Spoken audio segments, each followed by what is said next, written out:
You guys asked for it. Everyone wanted a lightsaber tutorial, so here it is. How to read a histogram in DaVinci Resolve. Alright, it's been about 6 months since I've done my tutorial. I did other videos and stuff. Nobody liked those. Also, I hit 1,000 subscribers, so yeah. We're doing stuff. Everything's great. Everything's great. We're doing good stuff. So I'm back. Anyways, let's go into like building a histogram. A histogram. This has always confused me. All right. So we're gonna start in Photoshop. We'll move into DaVinci. Okay. But here in basically Photoshop, let's go down to Windows and let's go ahead and open up. Where is it? Histogram. And if everything's compact, make sure you click on Expanded View right here, and make sure it's on luminosity. But basically, it's always confused me. How does histograms work? Because everybody says it's like a value from brightest to darkest, but like how does it organize all that information? But luckily, I have taken statistics, so I'm completely qualified to be teaching this. I'm not. Anyways, so what you need to know is each program or on computers, they measure a value from 1 to 250. This is a value from darkest to brightest, okay? So 250 being the brightest point that you can get, and 1 is the blackest value that you can get in a pixel, all right? And everything in between is just a blend, all right? So basically, what you need to do is look at the image and see. Let's say you have a group of pixels here, all right? So each one has a different, basically, brightness to it. So let's say these are 255, 255, okay? Don't ask me why the value is from 1 to 255 on computers. I'm not qualified to be teaching any of this, but who cares? Let's figure it out. We'll figure it out together. But basically, let's look, and let's say these are 1, these are like 5, I don't know. I'm completely unrealistic values here, but let's say these are each pixels, okay? So these 3 pixels are completely white. These 2 are 1, so they're completely black. And then this is 5. Let's say there's a few out here that are 100 luminosity, okay? So that means there's like 5 pixels here that are all at, like, they're gray essentially, all right? 5 gray pixels, so white, black, gray. So how does it organize this? So here's your histogram. It basically charts from your darkest to brightest, which is 1 to 255, and it basically will just stack how many pixels there are. So let's start at 1 right here. So it says, well, how many pixels in the image are at a value of 1? And there are 2 pixels in our image here. So it will make a stack. So there's 1, and then there's 2, okay? And then it'll go over to the next one, and let's say 100 is right here. Obviously, in the histogram, there's going to be hundreds of data points that'll make us our curve. We'll go into that. But let's say at point 100 here, how many pixels in the image have a brightness of 100? And there are 1, 2, 3, 4, 5. There are 5. So 1, 2, 3, 4, 5. So now it makes a higher stack. So then let's go to 250. Let's say now there's 3 pixels. So as you can see from this diagram, from this histogram here, you can see that that was a horrible curve. Let me make that. Oh, that's hideous. Oh. There we go. Oh, that's sexy. That's just, you know what? Just. All right, look at that beautiful curve. It's a beautiful histogram, am I right?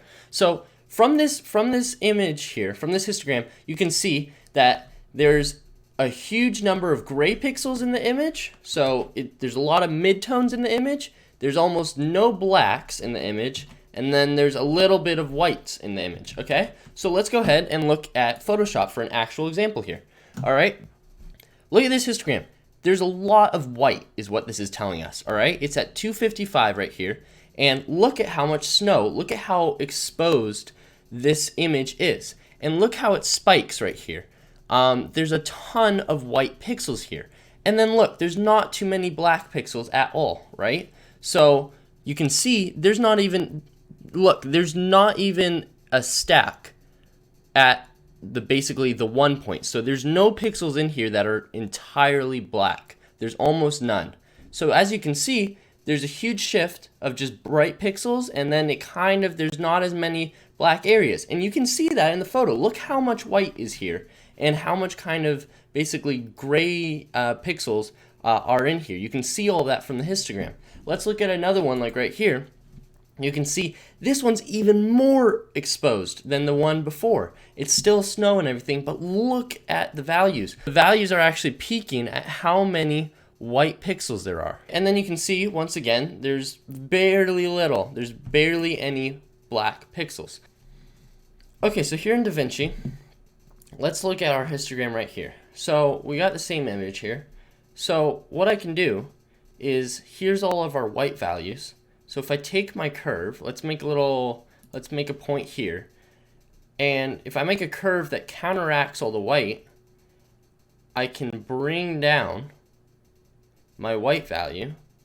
Actually, let me get rid of that one in the center. If I bring down the white value, you can see, look at what I'm doing. I'm cutting off basically the whitest parts of the histogram. So I'm getting rid of pure white, and I'm just basically forcing all those pixels down in luminosity. So I'm basically forcing them to turn gray. Okay, so as you can see, the image here is now being cut off, and they're not pure white. Now the white areas have turned to gray. All right, and that's what I'm doing with the curve here. I'm forcing it down. I can also do that on this end here, and I can force all the blacks up into gray, and soon it becomes super, like, there's almost no contrast. It's just, we're forcing basically all the white and black values we're forcing them together, which is basically creating just gray area. All right, so then what else we can do is, that's where you can just start kind of modifying your curve and stuff. If I go like that, I'm forcing more pixels into the white area, which is overexposing it, and then I can kind of go back here and then force basically all the black pixels, and you can see right here, it's starting to form a spike in the black pixels, and that will basically create a weird curve like that. And you can see I'm getting rid of basically all our midtones. There's no values in between. So that's exactly how you kind of work with a histogram. So, oh, and for example, in DaVinci here, so you can get to this under curves and stuff. If the histogram is not updating for you, go over here and click histograms, and then switch it to output. And that will make it so this histogram is moving, and it'll reflect the output. But basically, experiment around with that and try to get a good understanding of how histograms work and how you can manipulate the image. There's a few different ways to view it. Like, for example, there's histograms here, but these are just each individual channels of RGB. So it's super useful. I hope you found this tutorial kind of helpful. Sorry if I went on long. I basically just wanted to see, I know it can be a complicated subject. Also, quick disclaimer, I'm not qualified to be teaching any of this. So if I basically screwed everything up and everything I say is completely wrong, subscribe, like, and comment. That's what I'm talking about. We're gonna hit 10 million, guys. We're gonna get there. We're gonna get there, guys.